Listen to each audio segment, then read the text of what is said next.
Estamos começando mais um programa, Luz para os Meus Passos. É uma alegria imensa ter você aqui.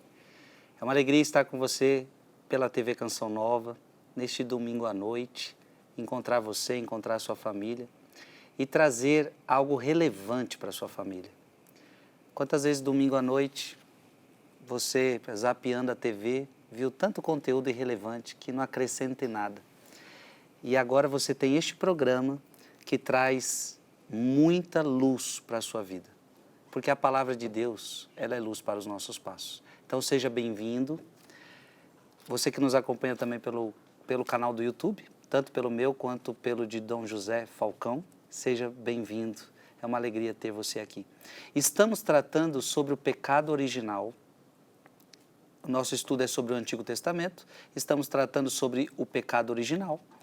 E está sendo uma bênção. Se você não viu os programas anteriores, aconselho você a ver. Todos estão aí gravados no canal do YouTube. Então, hoje é uma sequência do tema pecado original.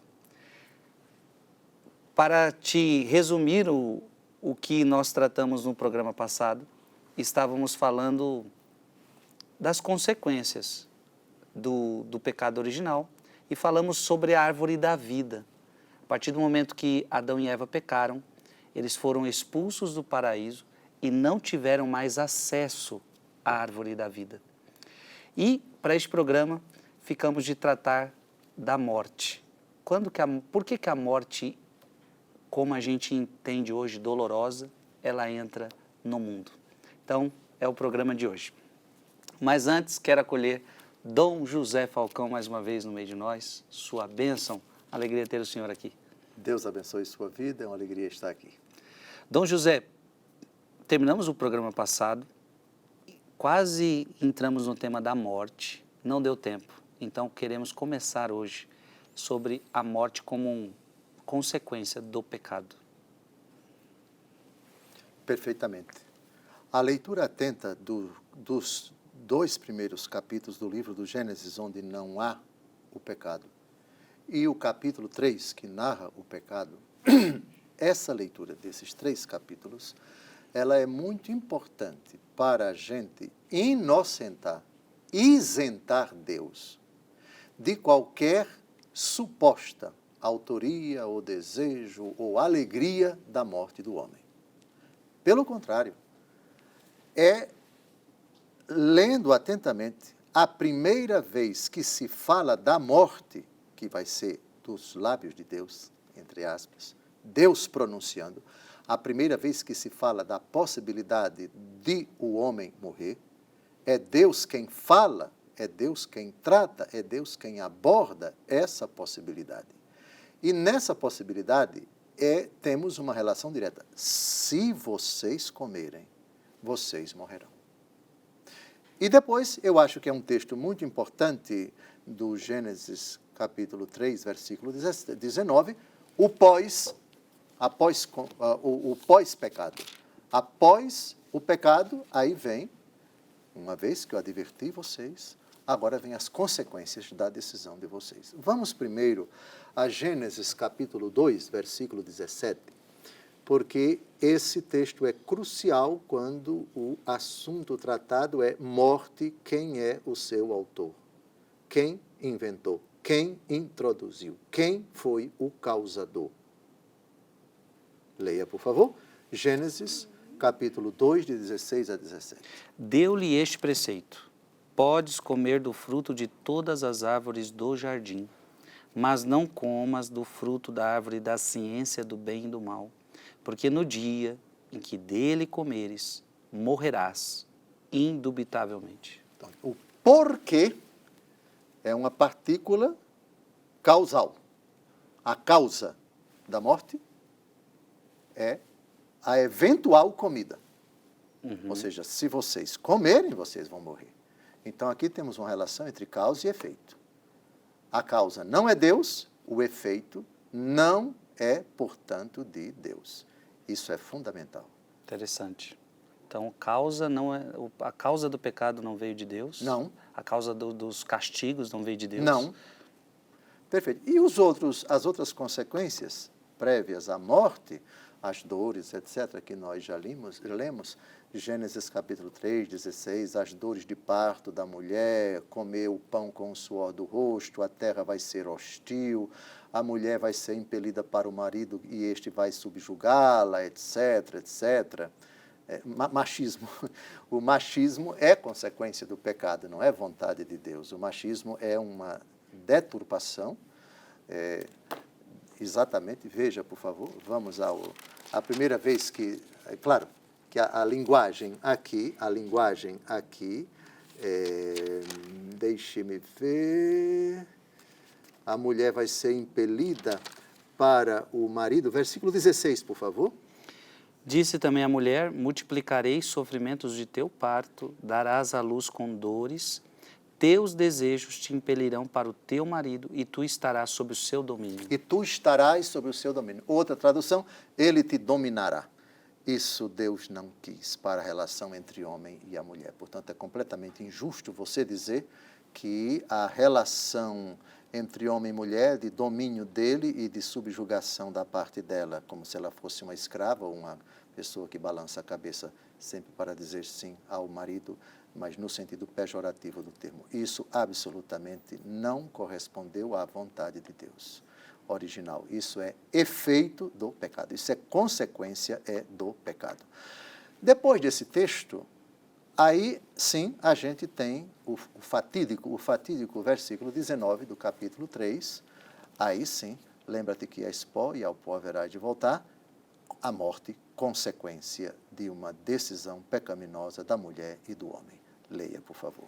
Comerás o teu pão com o suor do teu rosto, até que voltes à terra de que foste tirado, porque és pó e pó te hás de tornar.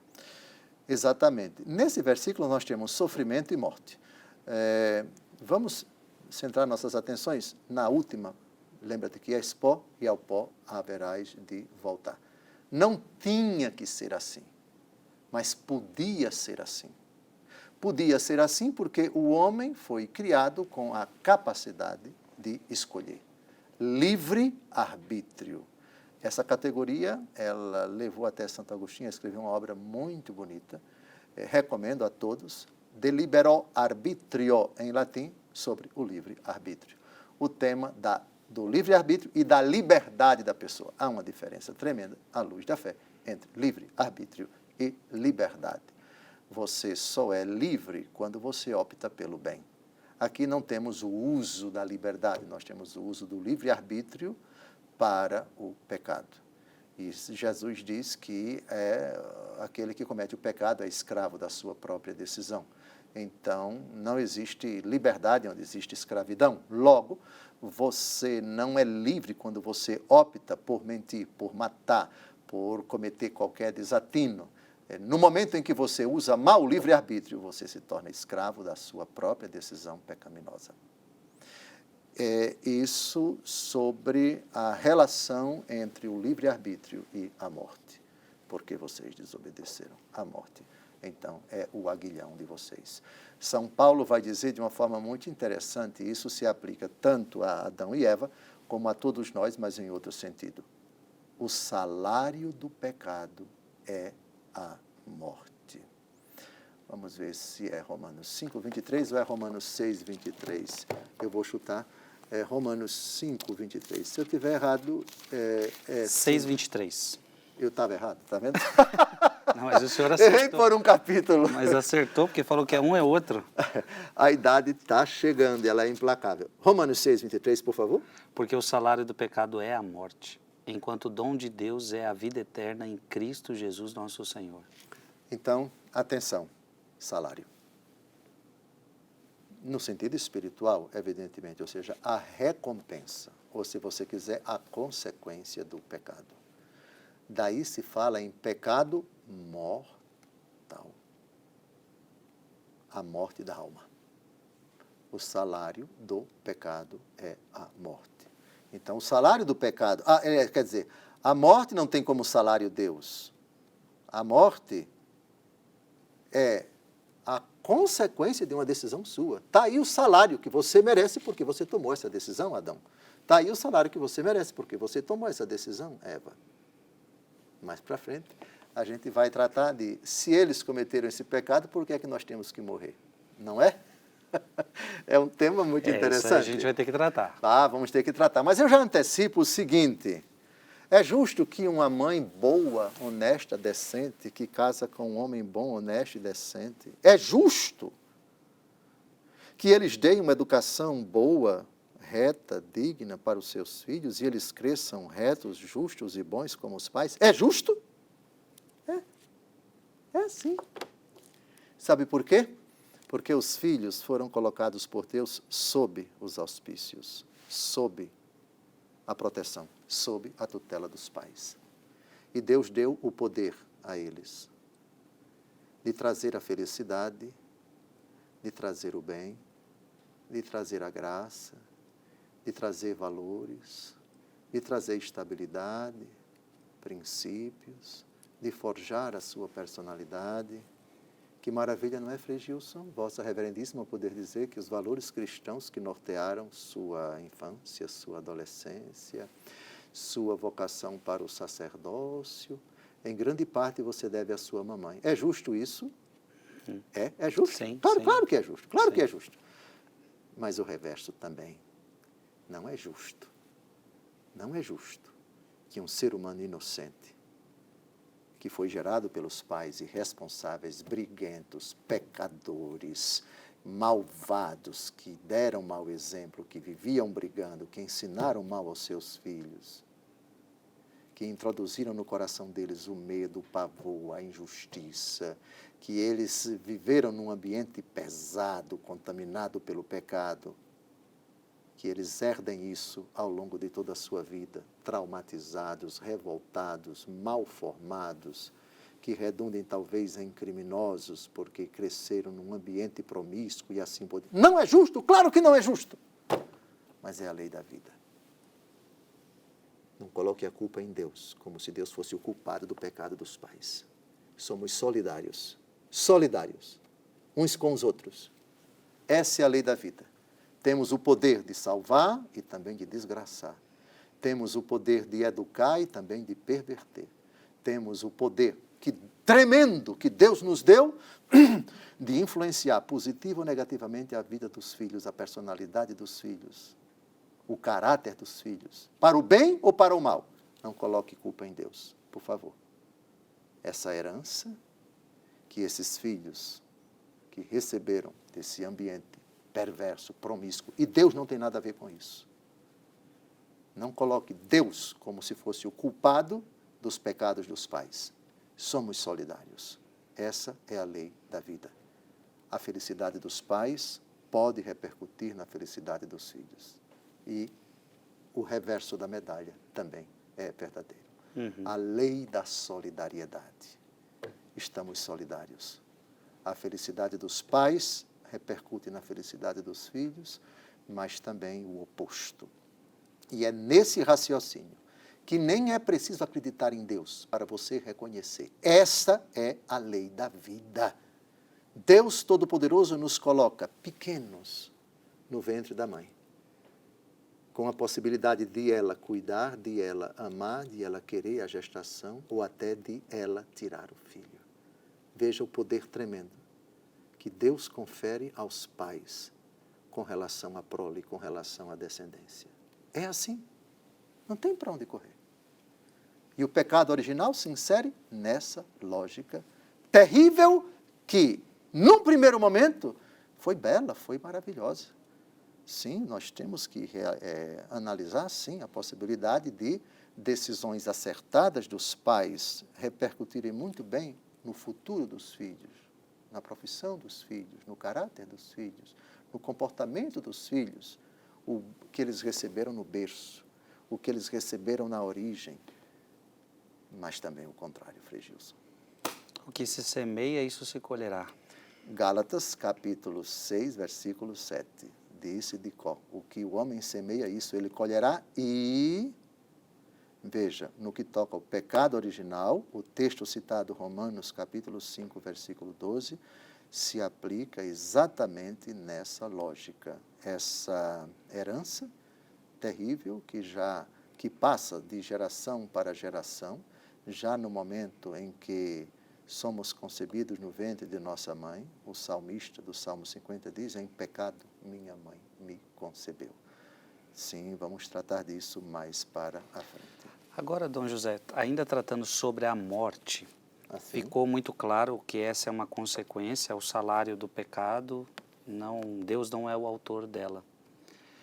Agora, o livro da sabedoria, se eu não me engano, diz que a morte entrou no mundo por causa da inveja do diabo. é verdade. Eu Sabedoria, gostaria capítulo que o senhor 2. explicasse isso. O que o diabo tem a ver com essa morte? Sabemos que ele que tentou para que chegasse a esse ponto. Ok. Mas o que esse texto o senhor pode agregar aqui conosco? Sabedoria, capítulo 2, versículo 24. Vamos ao texto. Abra, por favor. Sabedoria 2, 24. Sabedoria, capítulo 2. É isto mesmo. Sabedoria, capítulo 2, versículo 20. Na verdade, o 23 é interessante, que eu já estou vendo aqui. Leia, leia. Ora, Deus criou o homem para a imortalidade e o fez à imagem de sua própria natureza. É por inveja do demônio que a morte entrou no mundo, e os que pertencem ao demônio aprovarão. Vamos tratar da soberba do demônio e da inveja do demônio. São dois vícios da alma, no caso dos anjos, da sua própria natureza angélica decaída. Quer dizer, eles foram criados bons, mas por um mistério que nós desconhecemos, eles se rebelaram contra Deus. Então, por soberba e por inveja, se afastaram de Deus. Mas a frase aqui foi por inveja do diabo que a morte entrou no mundo. Mas é preciso explicar como foi que essa inveja causou a morte. O demônio invejoso, vamos ver que tanto de Deus como do homem, fustiga o homem, tenta Eva. Eva vai na onda dele e desobedece. E como consequência da decisão dela, decisão instigada pelo demônio, mas não forçada, não pressionada, ela introduz a morte no mundo. Então, o demônio, digamos assim, entra por tabela, como instigador. Santo Agostinho tem uma frase muito bonita que me agrada.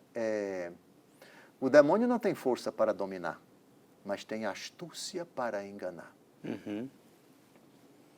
Ou seja, ele habilidosamente lançou uma proposta para ela e essa cidadã acabou entrando na jogada dele.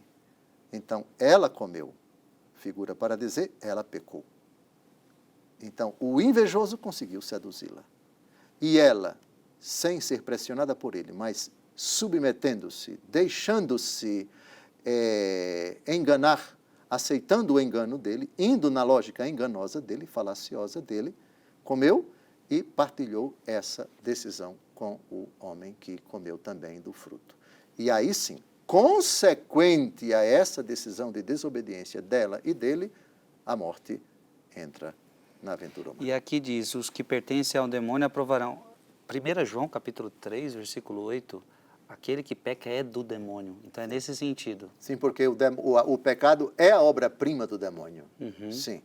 Ele não tem outra coisa a nos sugerir, senão o pecado, ou seja, a desobediência a Deus. Infligir a lei de Deus, para que desobedeçamos a Ele, para que vivamos em inimizade com Ele, para nos indispor com Ele e para nos habilitar ao fogo do inferno. Minha gente, eu acho que ficou claro aí para você toda essa realidade de consequência do pecado.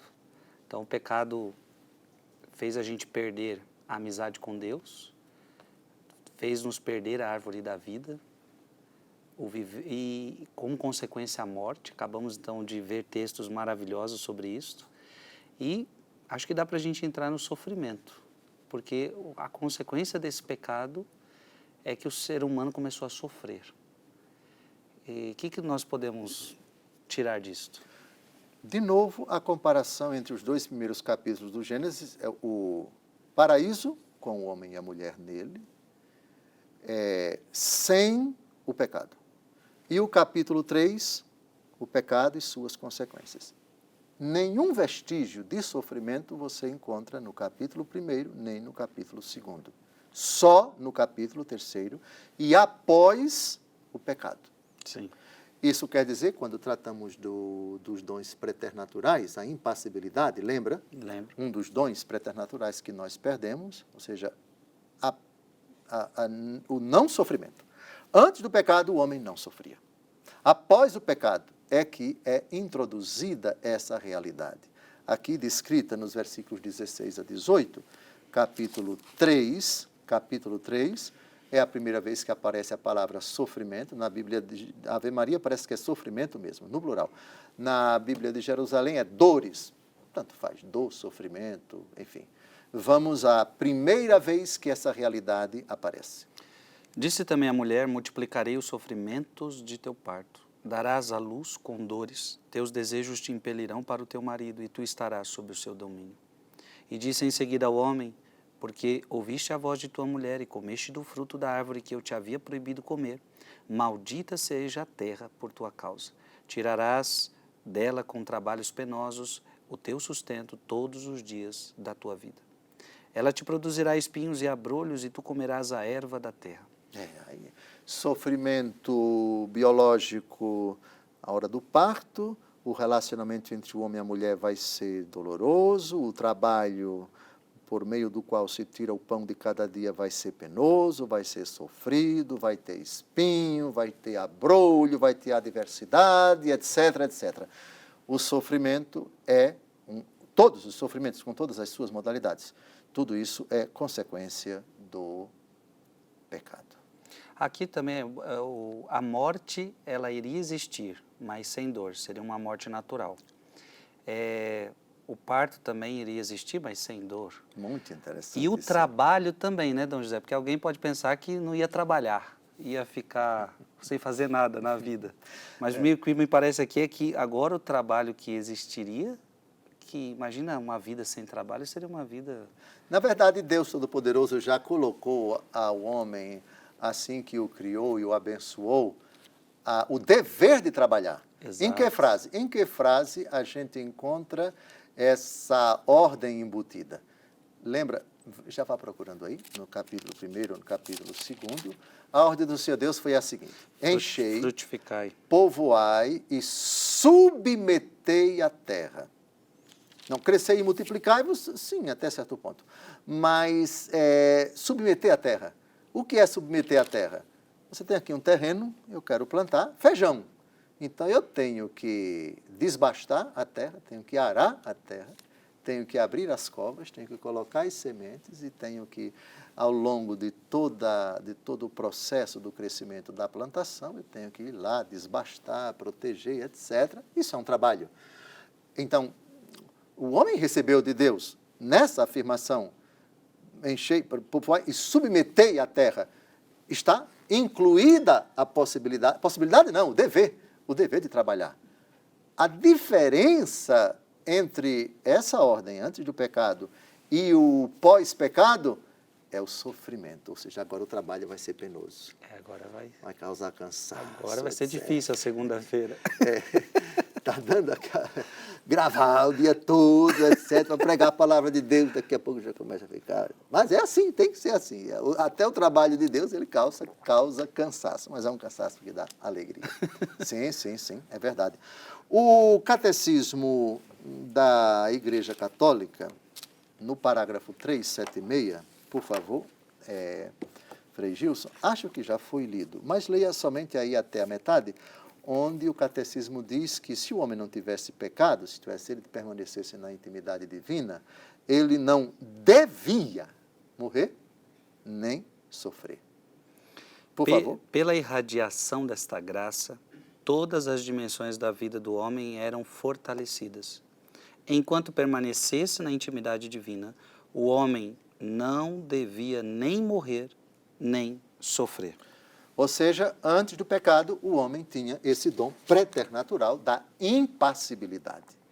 Ainda que ele fosse para o campo, ainda que ele pegasse os bois para arar a terra, etc., tudo isso aconteceria. O homem não foi criado para vagabundar no paraíso, não.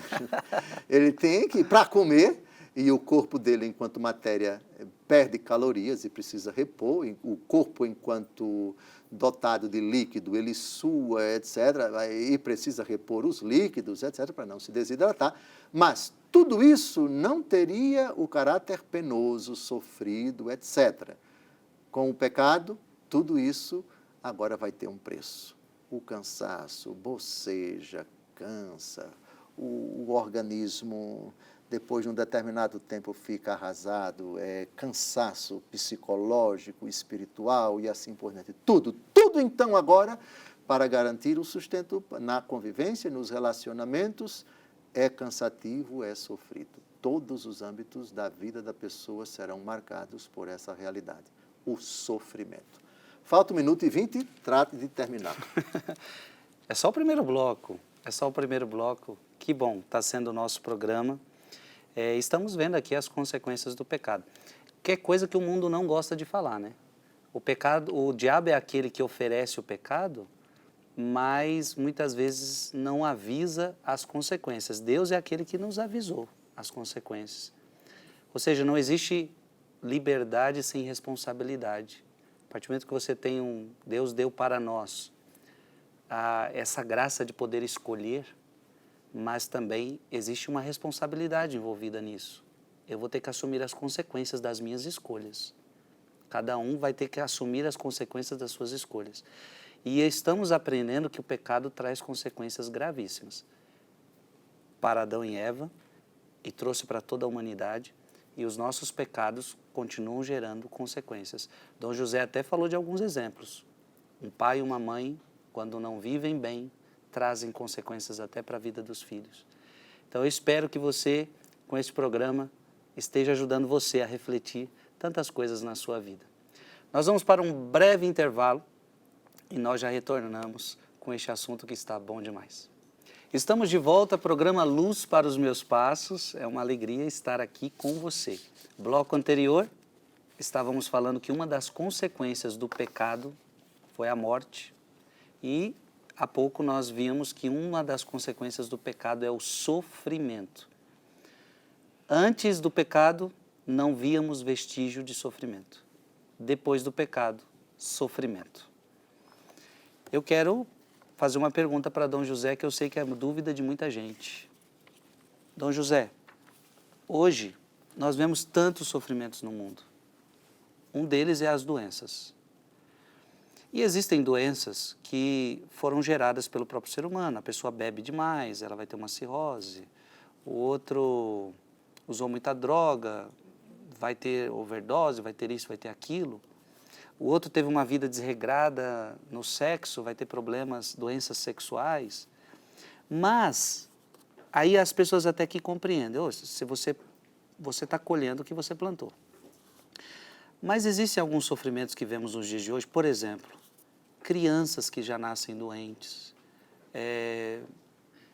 crianças que já nascem deficientes, elas não têm culpa nenhuma. E muita gente pergunta, os pais não pecaram para aquilo acontecer? A criança não pecou para aquilo acontecer? Então, este sofrimento, essas doenças, elas também estão ligadas a esse pecado original, de certa forma? Qualquer tipo de realidade dolorosa que se enquadra naquilo que é descrito no capítulo 3, versículo 16, narrado por nosso Senhor. Dores, sofrimentos, isso é consequente ao pecado. O senhor fala de Gênesis, né? Do livro do Gênesis, capítulo 3, sem dúvida alguma. Deus não é o autor do sofrimento de ninguém. Portanto, como as pessoas conseguem compreender a realidade de sofrimento como se ele fosse o autor das desgraças, das lamúrias, das misérias do mundo? Devo lembrar, porém, que faz parte dos planos de Deus, faz parte certo tipo de sofrimento por amor. A mãe que decide punir o filho, que decide corrigir o filho, sem dúvida alguma, vai sofrer com aquela privação. Você hoje não sai de casa. está proibido de sair do recinto.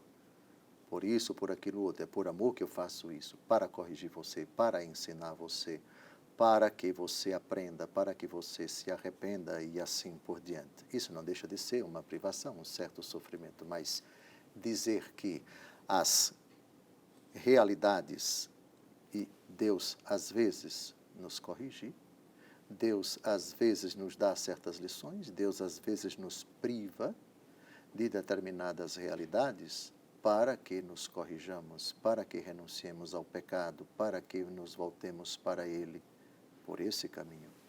Mas atribuir a Deus a culpa de realidades que podem ter causas genéticas, há de se investigar uma criança que nasce com um defeito congênito. Calma, simplesmente culpar Deus Todo-Poderoso por uma realidade que pode ter uma explicação científica, uma deficiência adquirida, uma deficiência, digamos assim, que foi causada ou provocada ou agravada por uma determinada realidade. Imaginemos, eu não estou dizendo que são todos os casos, uma mãe que fuma muito, que se droga, etc., e ela engravidou.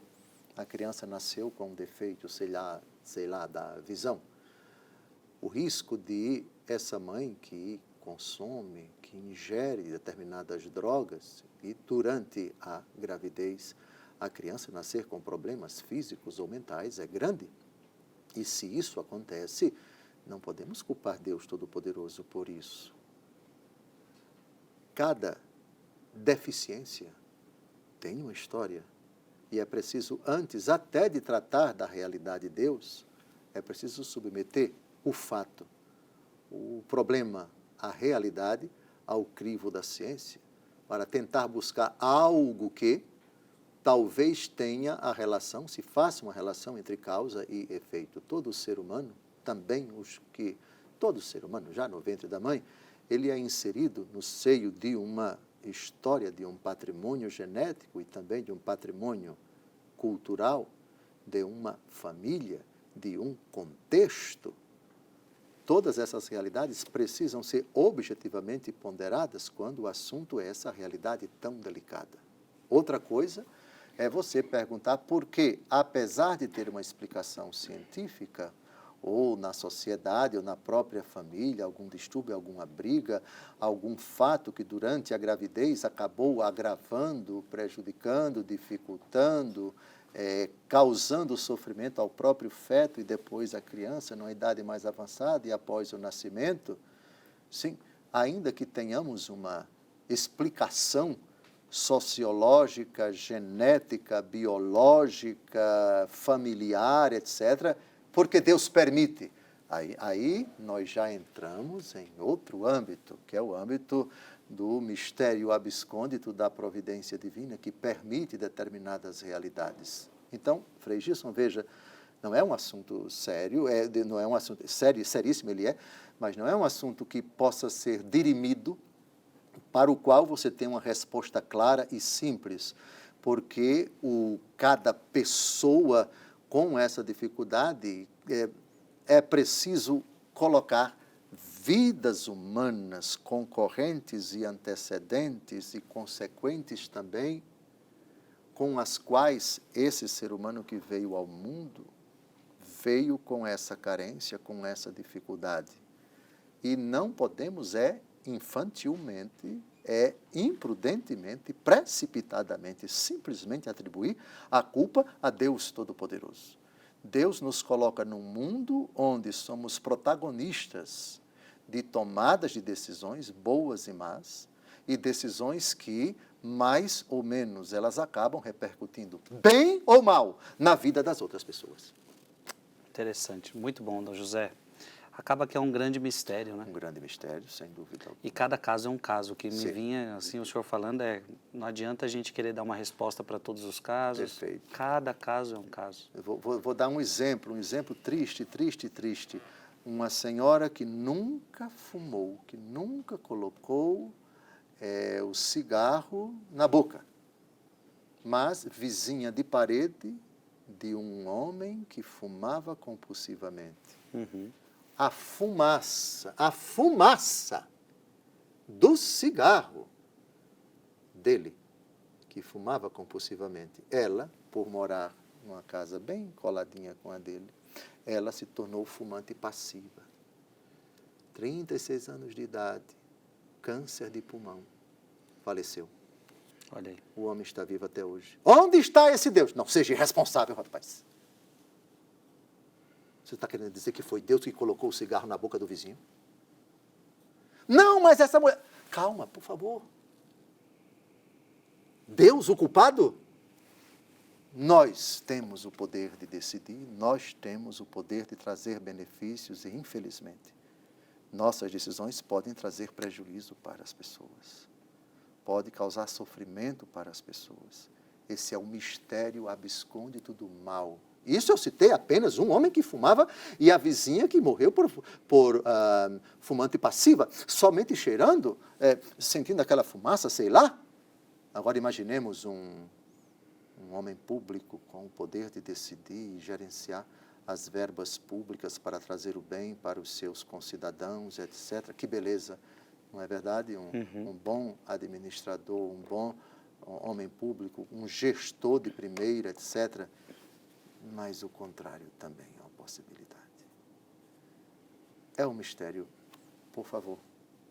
Aqui nós tocamos em algo tão grande, tão inefável, que é o mistério da iniquidade, com todos os seus protagonistas na história, que chega um momento em que eu me calo e não me resta senão olhar para Jesus, que teve compaixão dessa humanidade e se fez vítima da maldade dos homens no Calvário.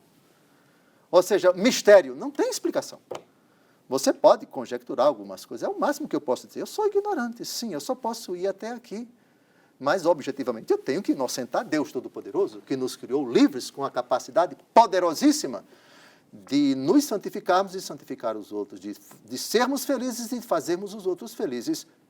Mas o contrário, ou aliás, o oposto, também é a mais absoluta possibilidade e realidade e verdade. Eu creio que o senhor terminou da melhor maneira possível, porque enquanto o senhor ia falando, me vinha Jesus, porque a gente tratou da morte e do sofrimento. E vemos que Jesus, ao se encarnar, assumiu tudo que era nosso, inclusive a morte e o sofrimento. Então é como se em Cristo a gente encontrasse a resposta. E essa resposta nós só encontramos de joelhos, viu? Não é blasfemando contra nosso Senhor, não, viu? Porque o nosso Deus, ele não é o autor, ele é vítima. Olha. Ele é vítima, viu? É um Deus que só com a razão perdeu, só com a razão sofreu, só com a razão foi derrotado, só com a razão sofreu mais do que todo mundo que você eventualmente venha a colocar como vítima. Ele é a principal vítima. Não é só isso. Aí entra a fé.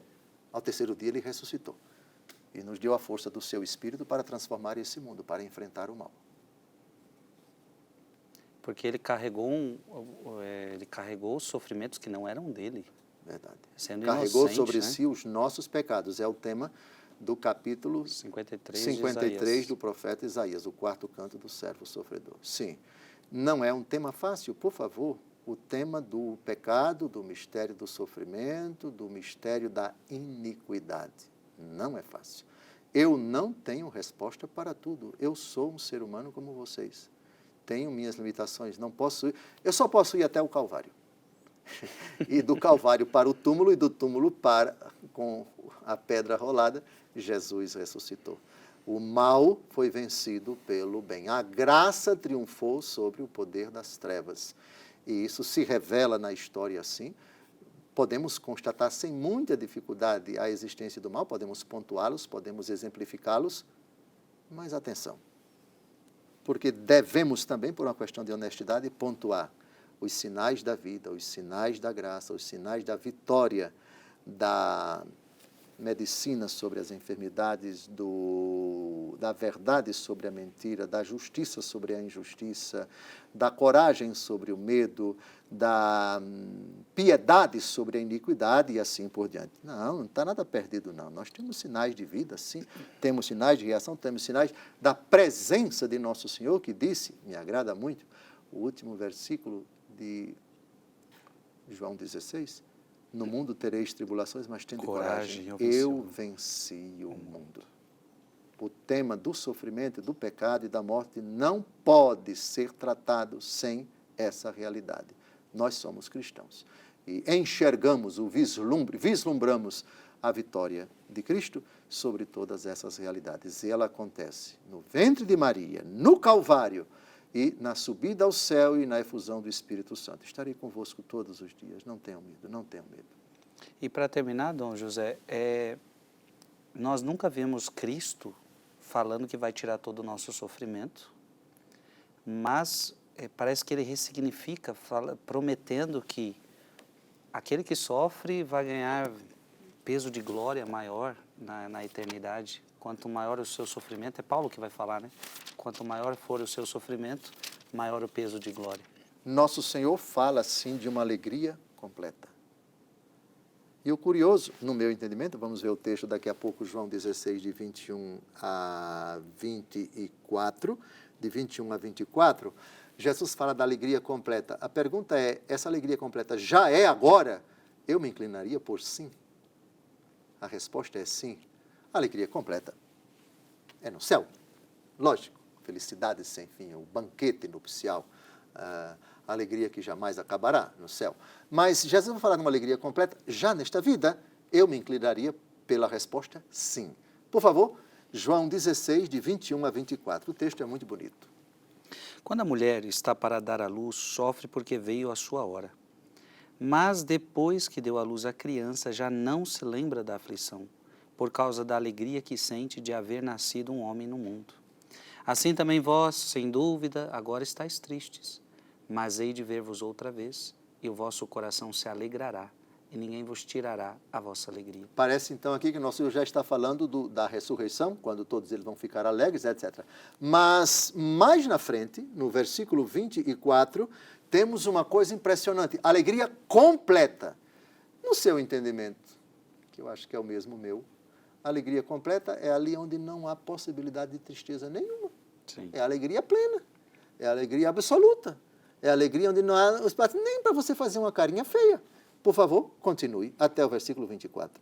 Naquele dia não me perguntareis mais coisa alguma. Em verdade vos digo, o que pedides ao Pai em meu nome, Ele vos dará. Até agora não pedistes nada em meu nome. Agora vem o que interessa. Pedi e recebereis, para que a vossa alegria seja perfeita. Ah, gostei da tradução, tá? Respeito essa daqui, vossa alegria seja completa. Perfeita, interessante. A alegria perfeita, não há espaço para nenhuma tristeza. No céu isso é indiscutível, o Apocalipse diz que não haverá 22, luto. 4, né?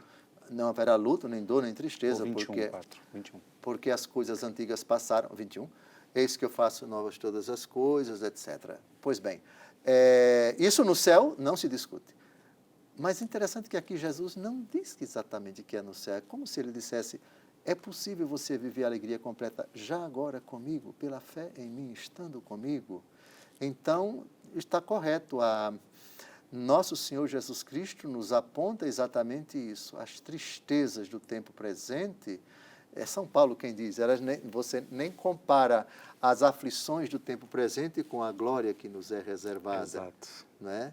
Sim, caminhamos para isso. Enquanto não chegamos lá, essas vicissitudes, elas nos atormentam, elas batem à nossa porta, elas comem o nosso juízo, gememos, como recitamos na Salve Rainha, gememos e choramos nesse vale de lágrimas.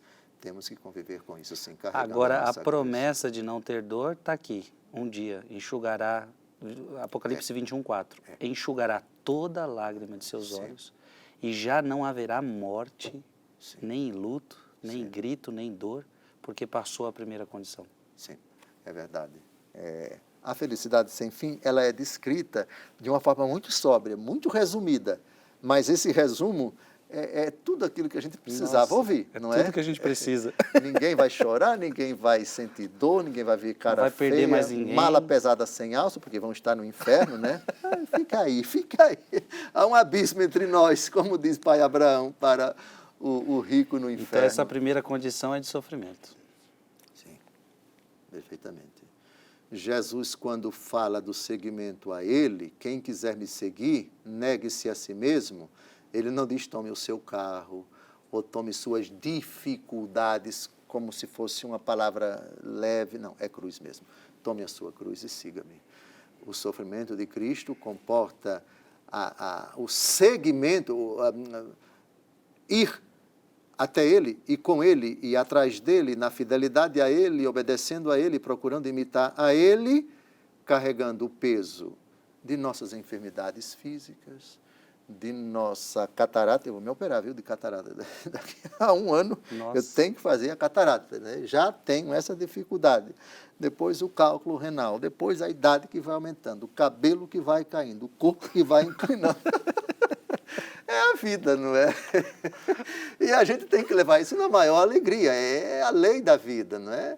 Começa a esquecer, aí vem a gordura localizada, vem o problema de respiração, isso aqui, sem falar das outras realidades. Fulano mudou para aquilo lá, é dificuldade de relacionamento com o vizinho, drama no trabalho, problema financeiro, etc. São as nossas lamúrias que temos que abraçar, mas aguardamos essa realidade. Gosto muito dessa expressão, a criação geme, dores de parto, aguardando a sua manifestação, não é? É o peso do sofrimento presente, não se compara com a glória que nos aguarda. Caminhamos para lá, para essa realidade grandiosa, sem luto, sem dor, sem dificuldade, sem envelhecer, sem sentir fome, sem sentir qualquer carência, onde Deus será tudo em todos e por toda a eternidade. Isso jamais acabará. É maravilhoso. É viver nessa esperança, né? Sim. Sem esquecer, porém, e não estamos aqui tratando de alienação, Santa Teresinha do Menino Jesus diz, passarei o meu céu fazendo o bem aqui na terra. Aquilo para o qual caminhamos, procuremos já construir com um coração puro, com uma vida reta e santa, a imitação de Cristo, vivendo na obediência à sua palavra, construindo o céu aqui na terra, para nós e para os outros também, antecipando o que será essa realidade que a Escritura mesma descreve de forma tão sóbria, tão velada, mas o suficiente para alimentar a nossa esperança. Então, José, o programa está bom demais, o assunto é muito bom. Obrigado por essa resposta. Veja, minha gente, essa realidade que eu já perguntei agora foi muito bom, eu creio que foi muito bem respondida, porque o Dom José tratou de várias realidades que interferem nessa realidade de sofrimento, mas não deixa de ser um mistério. Então, é impossível abarcar tudo. Mas o que o senhor falou ajudou muita gente, tenho certeza. Nós temos ainda 5 minutinhos para acabar o programa está bom demais, e eu quero continuar perguntando para o senhor. Em algum momento, o senhor disse que a morte é natural. O catecismo. E Vossa Reverendíssima vai ler, mas continue. Ótimo. Então eu pergunto, o homem no estado de inocência teria conseguido a imortalidade pela árvore da vida? Ok. A informação é correta, o que Frei Gilson acabou de dizer, é a doutrina da Igreja. A morte, em certo sentido, a morte corporal, ela é natural, ou seja, ela ia acontecer De qualquer forma. ainda que o homem não pecasse. Parágrafo 1006 do Catecismo da Igreja Católica, parágrafo 1006. Parece que essa afirmação está logo no começo do texto. Sim, a morte. 1006. Diante da morte, o enigma da condição humana atinge seu ponto mais alto.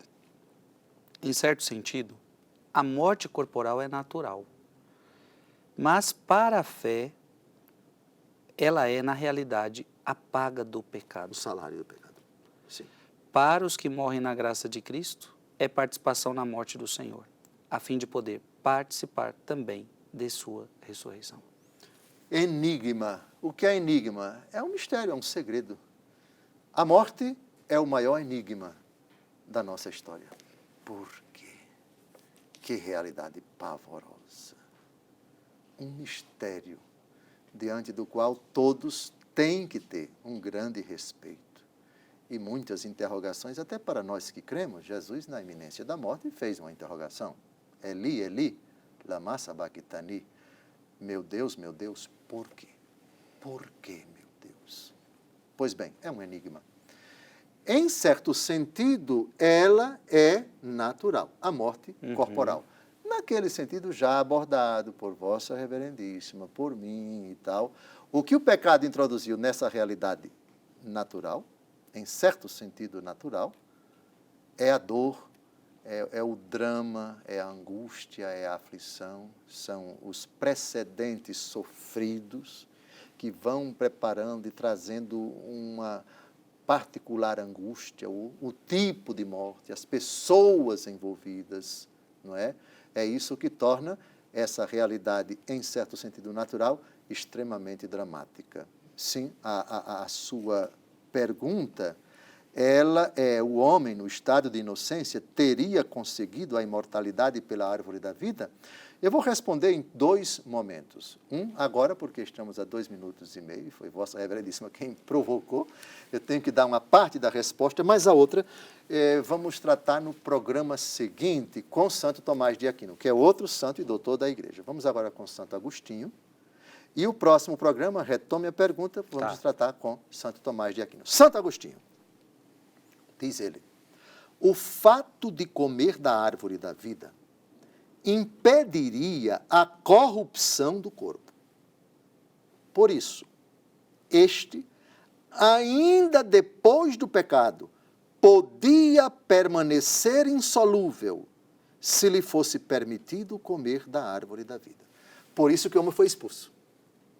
Se o homem não fosse expulso do paraíso com sua companheira, façamos isso para que ele não tenha acesso ao caminho da árvore da vida. Lembra disso? Sim.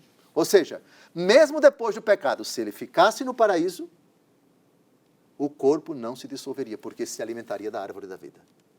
Mas como foi expulso, não tendo mais acesso à árvore da vida, então agora, lembra-te que és pó e ao pó haverás de voltar. Mas como a sua pergunta foi, o homem no estado de inocência teria conseguido a imortalidade pela árvore da vida? Teria. Entende Santo Agostinho. Mas essa imortalidade com morte natural ainda. Sim, a morte natural, mas não dolorosa. Isso. Não dolorosa, sim. Então seria uma morte sem corrupção.